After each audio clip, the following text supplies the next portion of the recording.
Hi everyone, good afternoon. In this video, we are going to see the figures of speech in the poem The Castle by Edwin Moyer. Okay, so already in the last video, I have said what is an allegory. So allegory is also a figure of speech. Okay, like personification, simile, metaphor, etc. And allegory is also a figure of speech. So what is an allegory? If a poem, a story or a picture, okay, if it discloses, if it reveals a hidden meaning, okay, and if that hidden meaning conveys a moral, if it says a theme, if it says a moral, it is called as an allegory. Okay, if a poem or a picture or a story reveals a hidden meaning, and if that hidden meaning is a moral, then the figure of speech is called as an allegory. Okay, so now let us see how the figure of speech allegory is employed in this poem, The Castle. Okay, so as said in the definition of an allegory, it should express a hidden meaning. So what is the hidden meaning given here is, okay, so what the poet says that they have a very strong castle, no enemies can enter inside the castle. So here the soldiers have focused only on the physical strength of the castle, because they are telling they are watching from the turret wall, they are having lot of food, they are having towering battlements, they are having friendly nations to support, their walls are strong, thick, smooth, high, etc. So everyone focused only on the physical strength of the castle, but on the other hand, they had failed to notice the security guard at the small gate, at the wicket gate, who had got bribe from the enemies and who had let the enemies to enter inside the castle. So they have concentrated only on the physical strength and they have failed to notice the betrayal of the guard. Okay, now what is the hidden meaning conveyed in this poem is, so what we can say as the theme of the poem? So what is the reason that the security guard had let the enemies inside the castle? So what is the reason behind it? Because he was attracted by the bribery. What does mean by bribery? Bribe means lancham.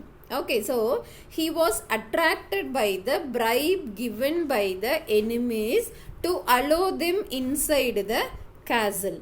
So what is the reason for that attraction is his greediness. Whose greediness? The security guards, that age-old security guards, greediness is the reason. Okay, so what does mean by greediness? Greediness means perasai. Okay, so his greediness is the reason that he had let the enemies inside the castle. So he had got gold as the bribe from the enemies and he had let the enemies inside the castle. So the hidden meaning or the overall theme of this poem is greediness is the cause for all the evils, that is all the bad happenings. So here the greediness of the security guard is the reason for allowing the enemies inside the castle. So look at this line, our only enemy was gold. So what is their enemy? Gold is their enemy. Okay, so now suppose if in the question paper they are giving the line or if they are generally asking what is the figure of speech employed in the poem The Castle, you have to write allegory. Or if they are mentioning the line our only enemy was gold, and if they are asking what is the figure of speech by if they are asking giving the line our only enemy was gold, and if they are mentioning the word gold, and if they are asking what is the figure of speech does it conveys, your answer should be allegory. Okay, on the other hand, suppose if they are giving the full line, that is the full sentence, our only enemy was gold, what is the figure of speech? The figure of speech here is personification. So if they are mentioning the word gold, or if they are asking overall theme of the poem, you have to write the figure of speech as allegory, and you know the reason why it is.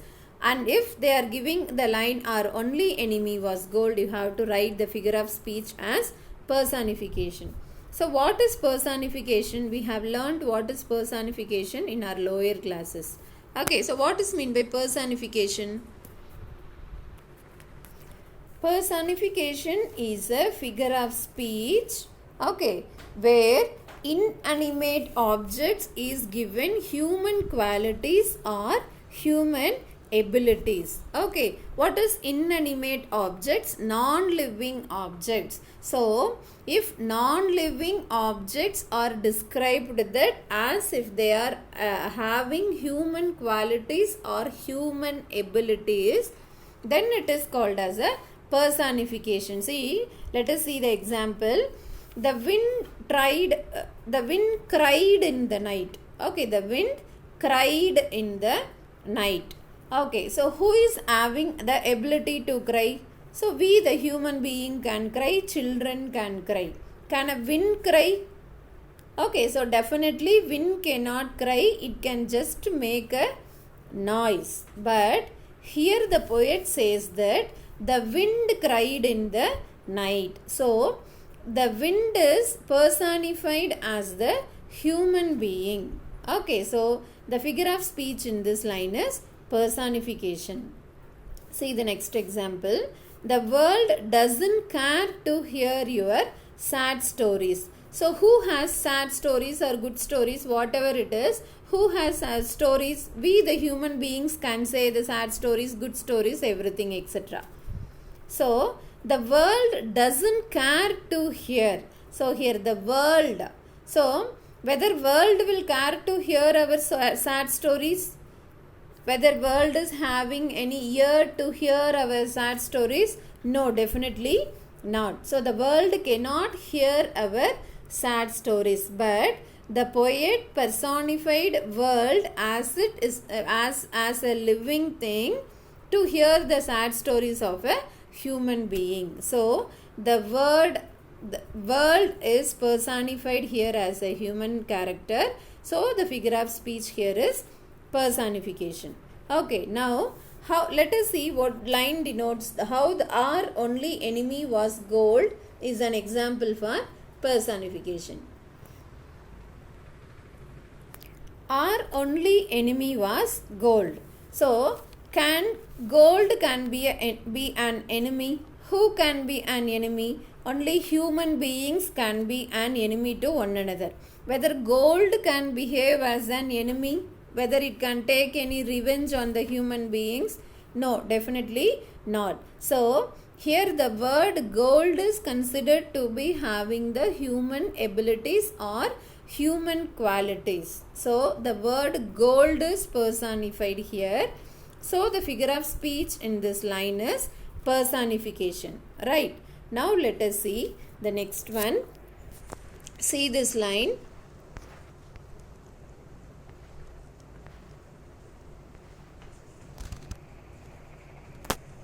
Okay. Our gates were strong, our walls were thick. Okay, the figure of speech in this line is anaphora. Okay, so what is mean by anaphora? See, what is an anaphora? So anaphora is also a figure of speech in which words are repeated at the beginning of successive clauses, phrases or sentences. Okay, it is a figure of speech in which words are repeated at the beginning, or it may be in the end also. In the beginning of successive clauses, successive means continuous clauses, phrases or sentences. Look at the example. For want of a nail, the shoe was lost. For want of a shoe, the horse was lost. For want of a horse, the rider was lost. So, what word is repeated here? So, for want is repeated in the beginning, and was lost was repeated in the end. So the figure of speech here is anaphora.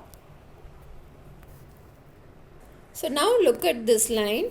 Our gates were strong, our walls were thick.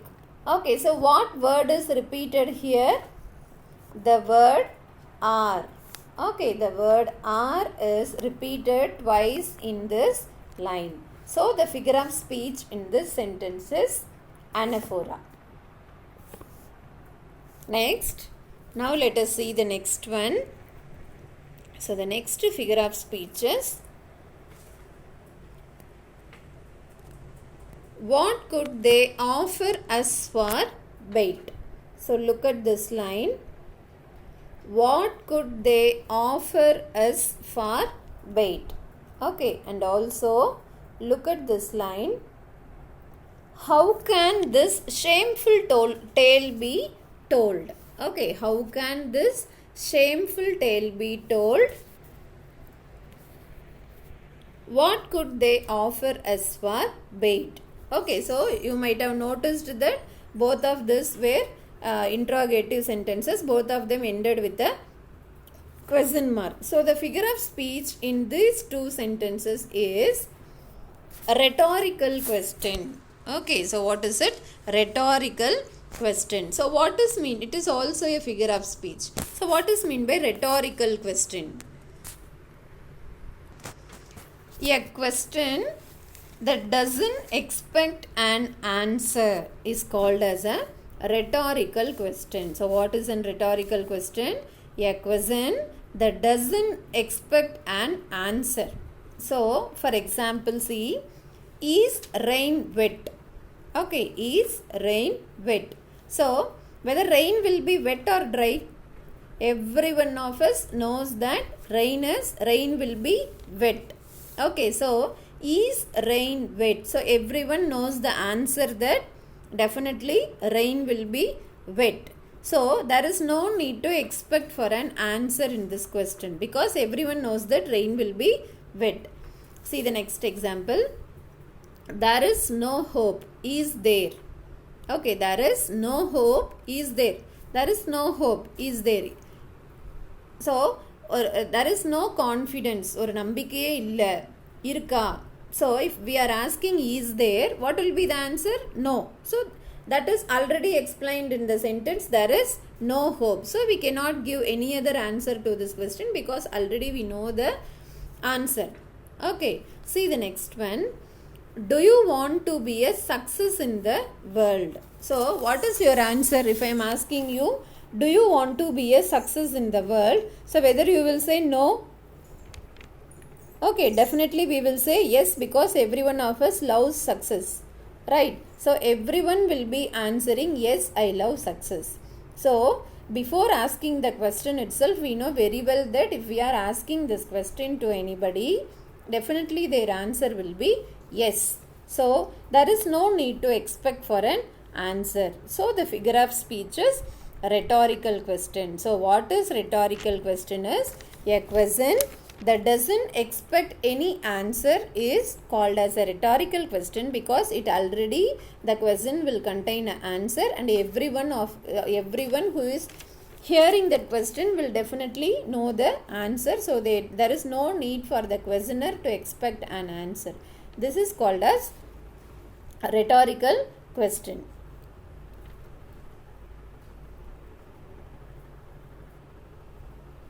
Now look at this line. How can this shameful tale be told?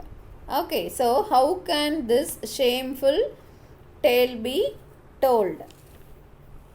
So in this line, the figure of speech is rhetorical question because definitely everyone knows that they have decided that to maintain that shameful tale until their death. Because they know that definitely they cannot share that shameful story of getting gold as a bribe and allowing the enemy to enter inside the castle. So definitely they know that they couldn't share that shameful story. So the answer is already known and they are not expecting any answer. Okay, so the figure of speech is rhetorical question. Okay, now let us see the next one. Look at this line. treacherous as air. Okay, treacherous as air. So you might be familiar with this. So the figure of speech in this line is, what is it? It is simile, because we are getting the word as. Okay, and a comparison is made here. So the figure of speech in this line is simile. Now look at this line.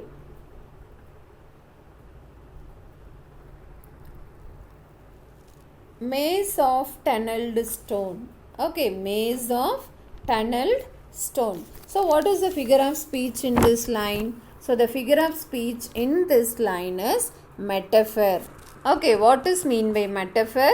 Metaphor means it is a hidden simile. It is an indirect comparison. So in simile, the comparison will be direct. Okay, so direct comparison will be made in the simile, but in a metaphor, the comparison will be indirect.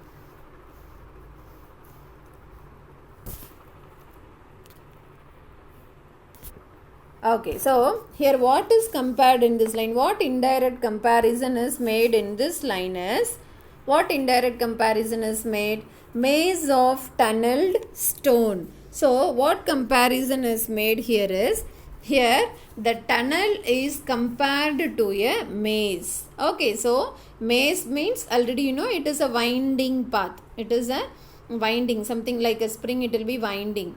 It will not be a direct path. We have to turn and reach our destination. So like a maze, the tunnel is like a maze. So the comparison is made between the tunnel and the maze. So the figure of speech in this line is metaphor. Okay. So what are all the other figures of speech? You know how to identify the rhyme scheme. So the rhyme scheme here in the first stanza is, so what are the rhyming words? Lay, hay, away, then wall, all is the rhyming word. So what is the rhyme scheme here? A, B, A, B. Okay, likewise you can identify the rhyme scheme for the entire poem. Okay, then next one. A little wicked gate. Okay, a little wicked gate. So what is the figure of speech in this line? A little wicked gate is, it is alliteration, because wicked and wicked are getting the same consonant sound. So the figure of speech in this line is alliteration. Okay, so now we have seen what are the figure of speech in this entire poem. So our gates were strong, our walls were thick. So the figure of speech is anaphora. Then what could they offer us for bait, and how can this, what could they offer us for bait, and how can this shameful tale be told? So here the figure of speech is a rhetorical question. Then a little wicked gate.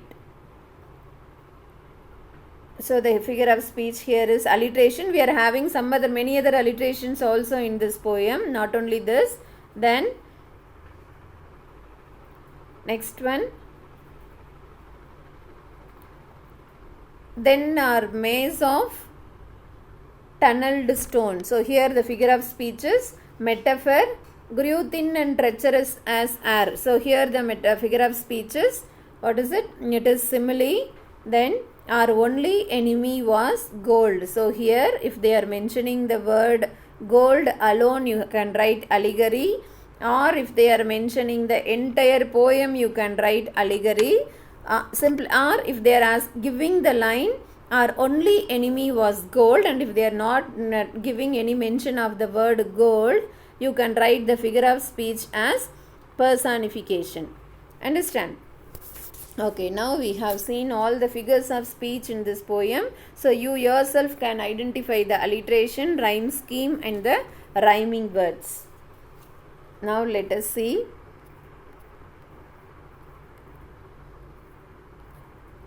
See, identify the figure of speech used in the following line. So a little wicked gate, it is alliteration. O then are maize of tunneled stone, it is metaphor. Grew thin and treacherous as air. So it is simile. How can this shameful tale be told? A rhetorical question. Our only enemy was gold. See here, they have simply given the line. They have not given any mention of the word gold. So the figure of speech here is personification. Okay. So I hope every one of you have understood today's class. Thank you for watching. Thank you.